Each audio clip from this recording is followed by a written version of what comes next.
সন্ধ্যা বন্ধুরা, আজকে আমাদের খুব আনন্দের ভিডিও তোমাদের সামনে আমি পোস্ট করছি। দেখো, দেখে খুব আনন্দ পাবে।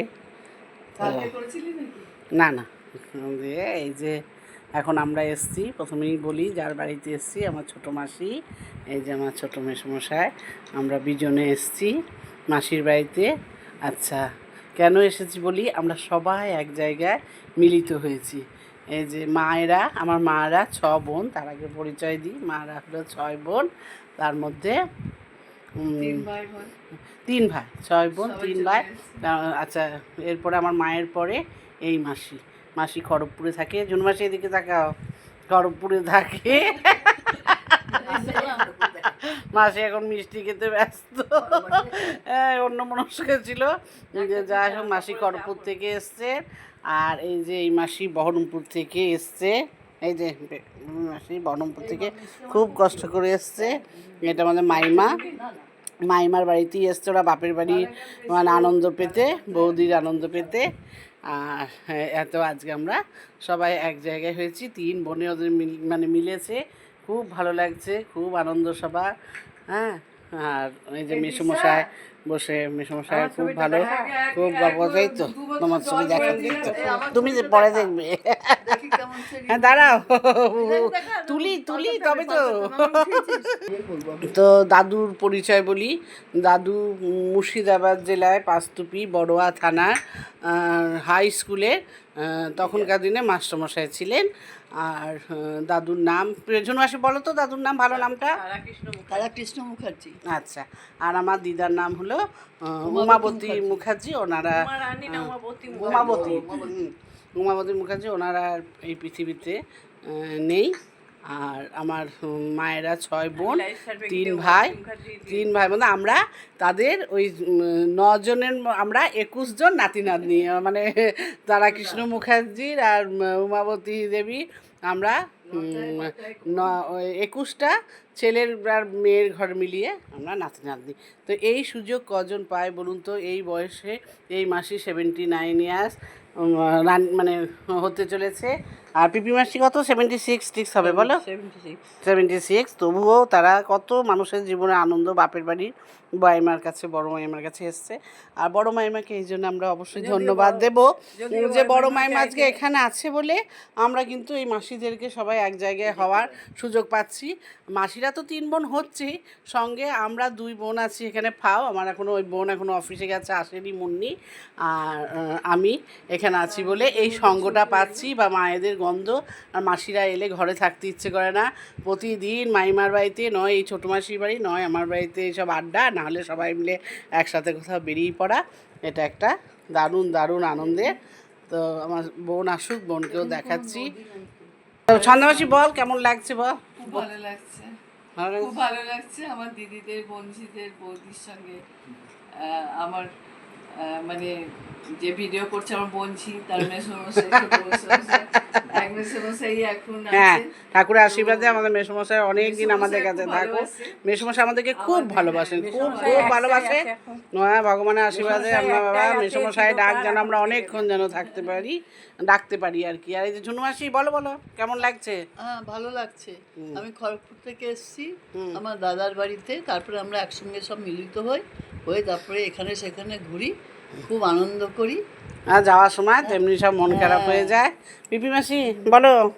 খুব কষ্ট করে এসেছি, সত্যি মানে আসতে পারবো না, যাই হোক কোনো রকমে এসেছি, আছি, ভালো লাগছে। তবুও মানে আনন্দটা বলো, যে আসার আনন্দ। এসেছি বলছি, কত জিরোডল 2 খেয়েছে, খেয়ে বেচারা এসছে, কত যখন খুশি খাচ্ছি, যেখানে বেড়াতে যাচ্ছি ওই জিরোডল 2 খাচ্ছি আর বেরোচ্ছি।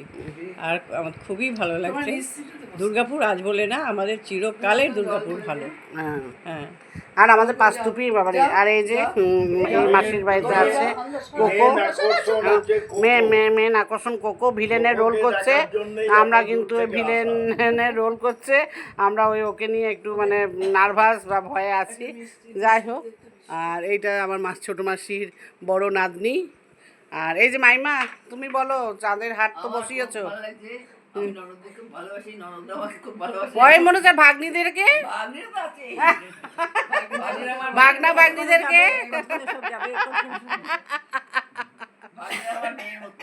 হ্যাঁ, সে সবাই তাই। আর বেশি দেখো, আমার একটা কথা ঝুনুমাসি, দেখো আমার এটা মনে হচ্ছে, পিপি মাসি বলো, আমি আজকে তাই হিসেব করছিলাম যখন আমাদের এই 9টা মামা আর মাসিদের বাচ্চাদের মধ্যে 21 জন বাচ্চা, এমন কিছু কিন্তু বেশি নয় বলো। 9 জনের না, 9 জনের 21 জন বাচ্চা, এটা এমন কিছু বেশি মানে নয় আর কি। নাতি নাতনি ওই যে ভিলেন চলে এসেছে, ভিলেনকে আমরা একটু ভয় পাচ্ছি। না না 21 জন আমরা হিসেব করেছি। আমি বসে আছি সবারই সঙ্গে, কি যে ভালো লাগছে কি বলবো, মনে হচ্ছে এমনি করে সেই যেমন কি বলে ওর নামটা যেন কি, কোকো, কোকো যেমন এমনি করে মানুষের গন্ধ শুকছে, আমারও মনে হচ্ছে মাসিদের কাছে খালি গন্ধ শুকি, যেন মা মা গন্ধ। আর আমার ঝুনু মাসিকে তো একবারে মনে হয় মা আমার কাছে বসে আছে যেন, খুব মানে আর এদের বনে বনে এত মিল ছিল যে আর মানে বলার নেই। এখন অবধি মাসিরা কত কাঁদে, সেই পুরনো গল্পে ঝুড়ি নিয়ে বসে, রাত দিন এক করে দেওয়া হয় সব, এত গল্প। ভোরবেলা বলছে রাত্রি মাইমার বাড়িতে ভোর 4টেয় উঠছে, উঠে সব গল্প করছে, রাত 2টোয় উঠে গল্প করছে, আমরাও তাই সব করি এরকম গল্প। কিন্তু মাসিরা যখন চলে যায় খুব মন খারাপ হয়ে যায়, বড় দুর্মূল্য, আবার কি দেখতে পাবো, কখনো দেখা হবে। আর সত্যি মাইমা আছে বলি আমি অন্তত এইখানে থেকে এই সুযোগটা পাচ্ছি।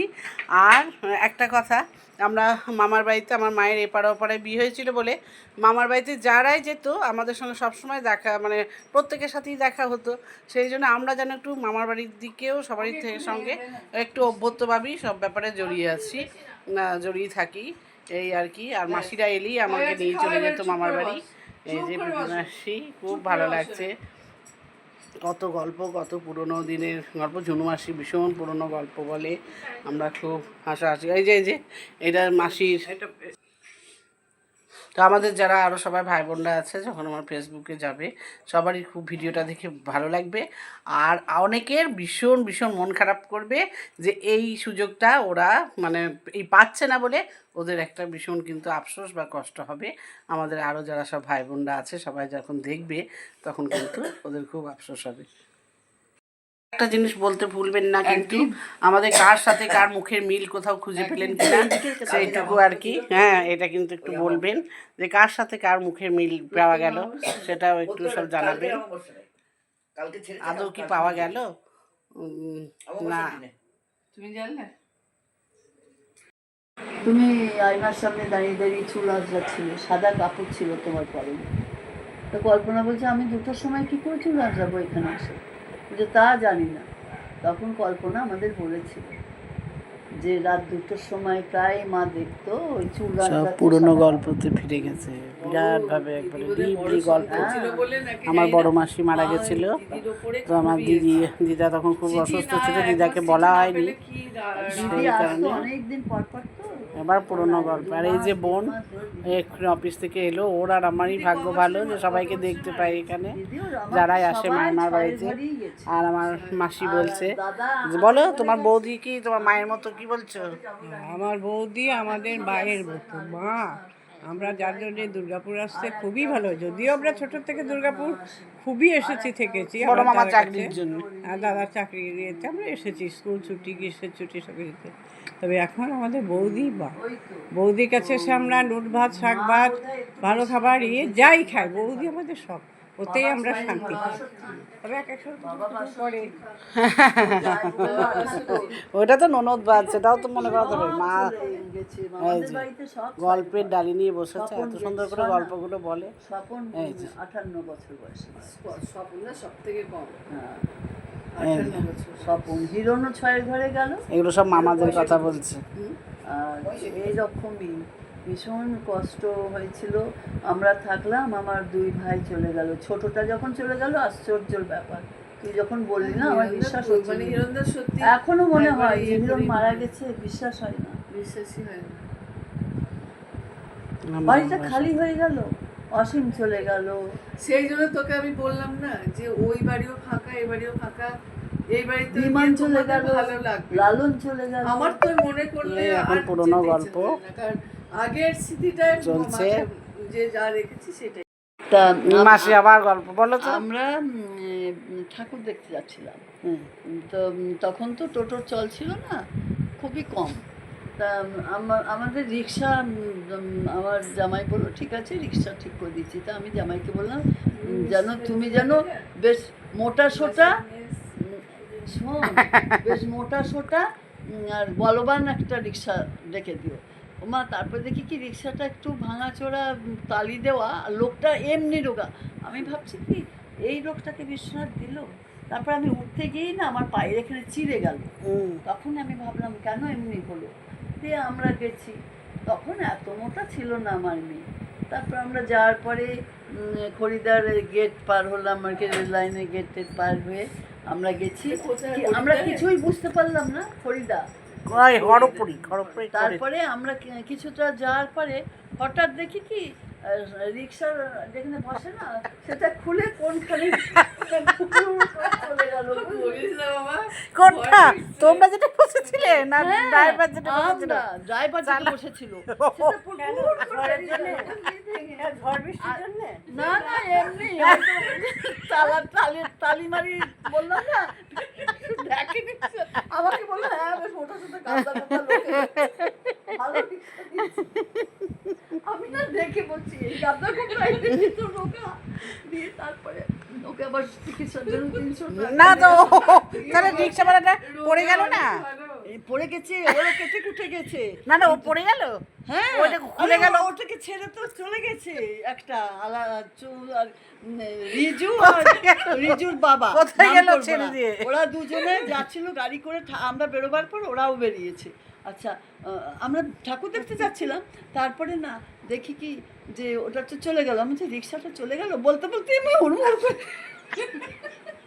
মনে না আমি বসে আছি, এবার মন কি হলো ও ঠিক আছে তো? আর ও ভাবছে, আপনারা আমার মা বয়স্ক মা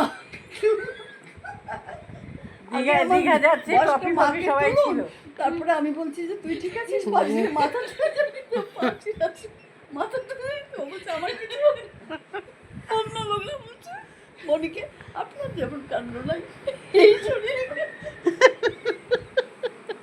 এইসব গল্প দিয়ে দীঘা যাচ্ছি আমরা, সবাই টফিও আছে। আর রিকুকে জানলা ধারে বসিয়েছে বিয়ে, আমাদের রূপা আর ঝনু। খুব জোর বাস যাচ্ছে, ঝনু রূপা রিকুকে দেখিস, রিকু উড়ে যায় না যেন। না না না আমি রিকুকে ঠিক রেখেছি, ও উড়ে যাবে না। শোন আমি না চুলে শ্যাম্পু করতে পারছিলাম না, খুব এত বড় আরে চুলে পুরো গেছিল। কথাটা শোন, তারপরে কি হচ্ছে শোন। যে তারপরে রিক্সাওয়ালা ওরা সব গেল, যে মনিকে তো বললো, মনি চুপচাপ শুনলো, আমিও শুনলাম। তারপরে আমাকে সবাই ধরে ধরে উঠলাম। আমি তো মনিকে কি বলছে এই চেয়ার আপনি কেন রিক্সায় উঠেছেন? আমার বোনও আমার মতো খুব হেলদি, সেজন্য সবাই বলেছে না আমার বোন, মানে মনি তো আমার বোন হচ্ছে মাসির মেয়ে, ও খুব হেলদি, সেই জন্য সবাই বলেছে আপনি ওই রিক্সায় কেন উঠেছে।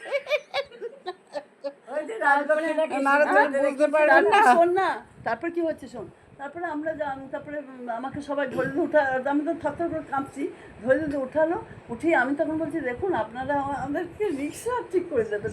রিক্সাটাই ভাঙা হ্যাঁ তো ভাঙাই তো।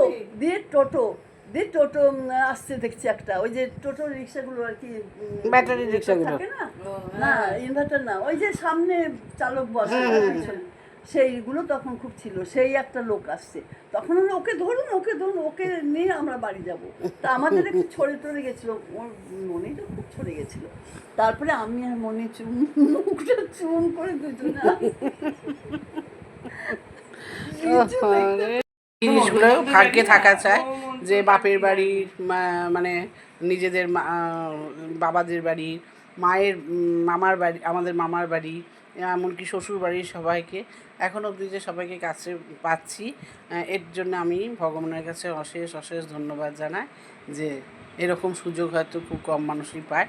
আমি কিন্তু সবারই কাছে সবাইকে দেখতে পাই, সবারই আদরের হয়ে থাকি, হ্যাঁ, আর সবারই সঙ্গে এখন অবধি সেই যোগাযোগটা রেখে চলি। সেই জন্যে আমি ভগবানের কাছে এই সন্ধ্যেবেলায় খুব কৃতজ্ঞতা জানাচ্ছি। আবার আমার বাপের বাড়িতেও দেখেইছেন আপনারা আমার দিদিদের সঙ্গে, আমাদের বৌদিদের সঙ্গে কীরকম আমাদের ভালোবাসা, কীরকম মিলমিশ। ভগবান যেন জীবনের শেষটুকু এই সুযোগটা রাখে, মানে দেন আর কি আমাকে। এই বলে আজকের ভিডিওটি এখানে শেষ করছি। পরে হয়তো আবার একটা ভিডিও মাসিদের নিয়ে, মাসিরা তো এখানে আছে, থাকবে পরপর ভিডিও।